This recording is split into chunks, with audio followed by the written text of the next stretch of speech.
Good morning everybody. నాకు ఈరోజు చాలా సంతోషంగా ఉంది. ముందుగా ఇక్కడ పనిచేసినటువంటి టీచర్స్ అందరికీ కూడా హ్యాపీ టీచర్స్ డే. సో నాకు ఎందుకు ఇంత ఆనందం కలుగుతుందంటే, నేను చాలా డయాస్లు చాలా దగ్గర, నేను కార్పొరేట్ సెక్టర్లో అన్ని దగ్గర మాట్లాడాను, కానీ ఇక్కడ చూస్తే నాకు చాలా చాలా ఆనందం అనిపిస్తుంది. కారణం ఏంటంటే, ఎప్పుడో మా దగ్గర 7th క్లాస్ చదివి ఒక సాధారణమైనటువంటి విద్యార్థిగా ఉన్నటువంటి బాలు ఈరోజు ఒక సంస్థను స్థాపించి ఎంతోమందికి ఉద్యోగాలను ఇచ్చి ఎంతోమంది విద్యార్థుల యొక్క భవిష్యత్తును తీర్చిదిద్దడంలో ప్రధాన పాత్ర పోషిస్తూ తన యొక్క జీవితాన్ని పిల్లలకు అంకితం చేసి చక్కని ఈ ఏరియాలో కార్పొరేట్ ధీటుగా ఇంత పెద్ద వ్యవస్థను ఏర్పాటు చేసినటువంటి బాలుకి నా హృదయపూర్వక అభినందనలు. సర్వేపల్లి రాధాకృష్ణ గారు ఈరోజు జన్మించారు. అతని యొక్క ఆదర్శవంతమైనటువంటి జీవన విధానం, తన ప్రయాణాన్ని ఉపాధ్యాయ వృత్తిలో ప్రారంభించి మన ఉపరాష్ట్రపతిగా, రాష్ట్రపతిగా దేశానికి తన సేవలను అంకితం చేశాడు. అందువలన డాక్టర్ సర్వేపల్లి రాధాకృష్ణ గారిని ప్రత్యేకించి మనం ఈ యొక్క ఉపాధ్యాయ దినోత్సవంగా అతని జన్మదినాన్ని మనం జరుపుకుంటూ ఉన్నాం. మీ అందరికీ కూడా ఈరోజు ఈ చిన్నారుల యొక్క భవిష్యత్ అంతా కూడా కేవలం ఉపాధ్యాయుల మీద మాత్రమే ఆధారపడి ఉంది. మా రామారమేష్ గారు ఒకటి చెప్తూ ఉండేవారమ్మా, ఒకసారి టీచర్స్ కూడా ఏమనుకోకపోతే జస్ట్ వినండి. మా రామారమేష్ గారు చెప్తూ ఉండేవారు, మా ప్రిన్సిపాల్ గారు ఏమనేవారంటే, మీకు నేను సరిపడా జీతం ఇవ్వకపోవచ్చు, అది వ్యవస్థ లేకపోతే నాకు చేసిన తప్పు, కానీ పిల్లలు ఏనాడు కూడా వాళ్ళ భవిష్యత్తుని మీ చేతిలో పెడుతున్నాం. ఆ పిల్లలు పెరిగి పెద్దయి వాళ్ళు ఉన్నతమైనటువంటి స్థానాలు సాధించినప్పుడు మీరు పొందే ఆనందం ఇంత అంతా కాదు అని. అది నిజం. ఈరోజు కూడా మేము సగౌరవంగా మేము ఈ యొక్క సొసైటీలో తిరుగుతున్నాము అంటే మా ఉపాధ్యాయ వృత్తి మాత్రమే. మేము ఎంత సంపాదించాం, ఎంత ఎదిగాము అనేటువంటిది కాదు, ఆ రోజుల్లో మేము చేసే అంకిత భావంతో చేసే ఉపాధ్యాయ వృత్తి. ఇక్కడ నా స్టూడెంట్స్ కూడా ఉన్నారు, టీచర్స్. అంటే ఒక్క భావం ఏంటంటే, నమ్మకం విశ్వాసం రెండూ ఉండాలి. ఇక్కడికి వచ్చినటువంటి విద్యార్థి నేను ఏదైనా సాధించి వెళ్తాను అనేటువంటి ఒక నమ్మకంతో, ఒక విశ్వాసంతో రాగలగాలి. అంటే అది ఒక బాలు చేతిలో ఉండదు, మనందరి చేతిలో ఉంటుంది. మనందరము ఉంటేనే బాలు అనేటువంటి వాడు ఉంటాడు. బాలు అనేటువంటి వాడు ఒక మెయిన్ అనుకున్నప్పుడు మీరందరూ చక్రాలు, మీరందరూ సక్రమంగా నడిస్తేనే వ్యవస్థ సక్రమంగా నడుస్తుంది.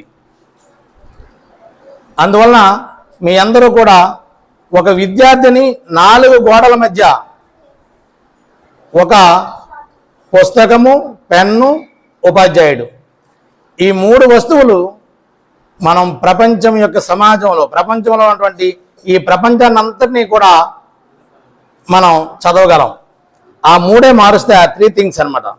సో మనందరము కూడా మీ అందరి మీద ఎన్నో ఆశలతో, ఎన్నో వాళ్ళ యొక్క సంకల్ప బలాలతో వస్తున్నటువంటి వాళ్ళకి మేము చేయగలం సార్, మేము ఏదైనా చేయగలం, ఆ పిల్లల్ని ఎంతైనా డెవలప్మెంట్ చేయగలం అనేటువంటిది మీరు ఆ ఓత్ అనేటువంటిది బాలు సార్కి మీరు ఇచ్చినట్లయితే అంతకన్నా మరి ఇంకోటి లేదు. ఆ రోజుల్లో మేము అంత కష్టపడి పనిచేసాం, ఈరోజు ఆ ఫలాలు మేము అనుభవిస్తున్నాం. బాలు రూపంలో, ఎంతోమంది డాక్టర్ల రూపంలో, ఇంజనీర్ల రూపంలో, లాయర్స్ రూపంలో, మేము ఏ వ్యవస్థకి వెళ్ళినా ఆ వ్యవస్థలో ఆ స్టూడెంట్స్ కనపడుతుంటే మాకు ఎంతో ఆనందం అనిపిస్తుంది. దానికి ఫర్ ఎగ్జాంపుల్, ఒకసారి నేను డాక్టర్ గారి దగ్గరికి వెళ్ళా, నేను బెంచీలో ఓపీ టికెట్ తీసుకుని కూర్చున్నాను అనమాట. ఆ డాక్టర్ నా స్టూడెంట్, అతను సీసీ కెమెరాలో చూసి అతను లెగిసి వచ్చాడనమాట నా దగ్గరికి. సార్ రండి సార్, అంటే టీచర్కి అంత వాల్యూ ఉంటుంది.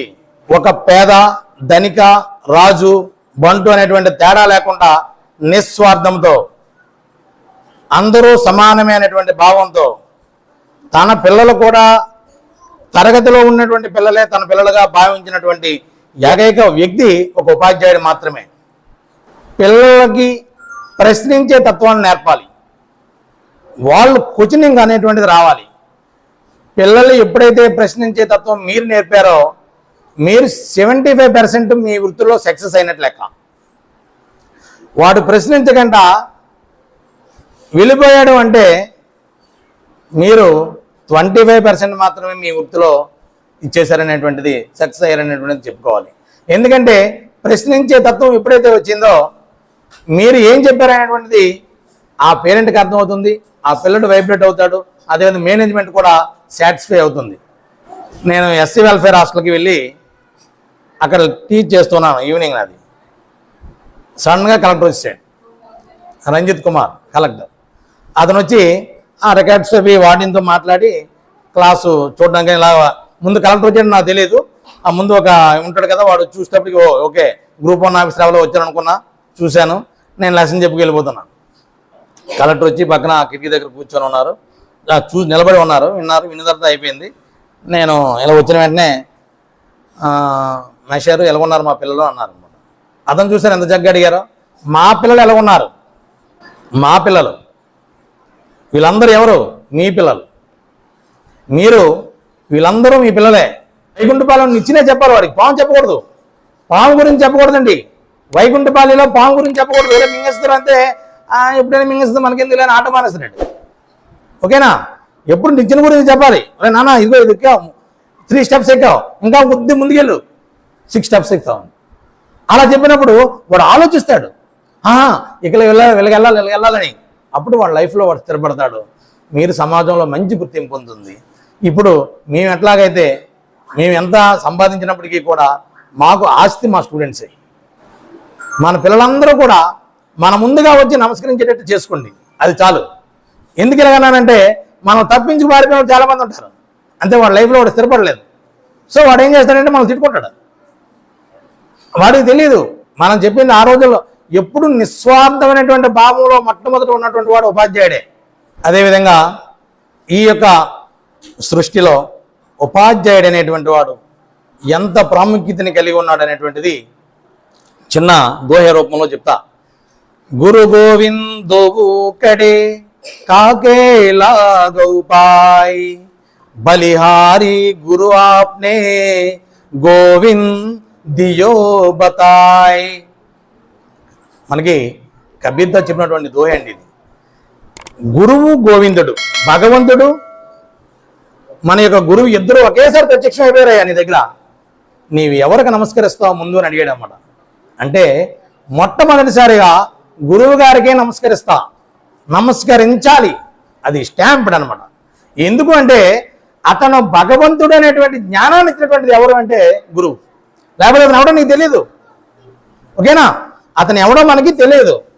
గురువు అనేటువంటి వాడు భగవంతుడు ఇతడు అనే జ్ఞానాన్ని ప్రబోధించినటువంటి వ్యక్తి గురువు. కాబట్టి మొట్టమొదటిసారిగా నేను గురువుకే నమస్కరిస్తాను, తర్వాతే భగవంతుడు.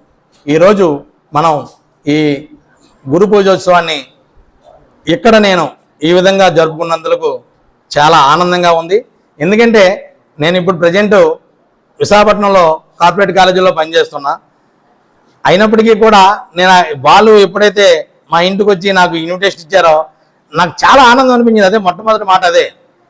ఒక విద్యార్థి ఇంత డెవలప్మెంట్ కార్పొరేట్ తరహాగా అంతకు మించి ఈ ఏరియాలో ఇంత ఎస్టాబ్లిష్మెంట్ చేశాడని నేను ఆశ్చర్యపోయాను మొట్టమొదటిసారిగా. కానీ ఎల్లప్పుడూ అతడు చాలా అభివృద్ధి పదంలో పయనింపజేసి ఎంతోమంది విద్యార్థుల్ని ఇంకా డెవలప్ చేయాలని నేను ఆకాంక్షిస్తున్నాను. విధంగా నా యొక్క స్టూడెంట్కి చాలా ఆనందంగా ఉంది. I'm very happy. ఈ అవకాశం ఇచ్చినటువంటి మేనేజ్మెంట్కి మరోసారి ధన్యవాదాలు తెలుపుకుంటూ